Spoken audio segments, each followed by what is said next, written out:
And finally tonight, a special comment. On the 22nd of May, 1856, as the deteriorating American political system veered towards the edge of the cliff, Congressman Preston Brooks of South Carolina shuffled into the Senate of this nation, his legs stiff from an old dueling injury, supported by a cane. And he looked for the familiar figure of the prominent senator from Massachusetts, Charles Sumner. Brooks found Sumner at his desk, mailing out copies of the speech he had delivered 3 days earlier, the speech against slavery.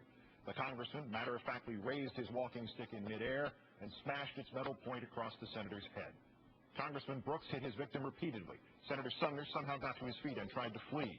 Brooks chased him and delivered untold blows to Sumner's head. Even though Sumner lay unconscious and bleeding on the Senate floor, Brooks finally stopped beating him only because his cane finally broke.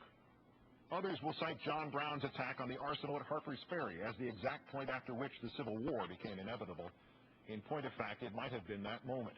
Not when Brooks broke his cane over the prostrate body of Senator Sumner, but when voters in Brooks's district started sending him new canes.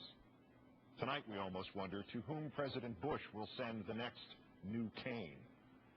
There is tonight no political division in this country that he and his party will not exploit nor have not exploited. No anxiety that he and his party will not inflame. There is no line this president has not crossed nor will not cross to keep one political party in power. He has spread any and every fear among us in a desperate effort to avoid that which he most fears, some check, some balance against what has become not an imperial but a unilateral presidency. And now it is evident that it no longer matters to him whether that effort to avoid the judgment of the people is subtle and nuanced or laughably transparent. Senator John Kerry called him out on Monday. He did it 2 years too late. He had been too cordial, just as Vice President Gore had been too cordial in 2000, just as millions of us have been too cordial ever since. Senator Kerry, as you well know, spoke at a college in Southern California.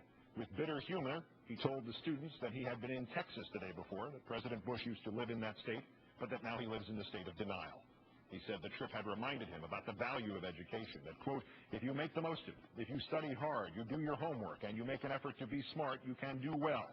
If you don't, you can get stuck in Iraq. The senator, in essence, called Mr. Bush stupid. The context was unmistakable. Texas, the state of denial, stuck in Iraq, no interpretation required.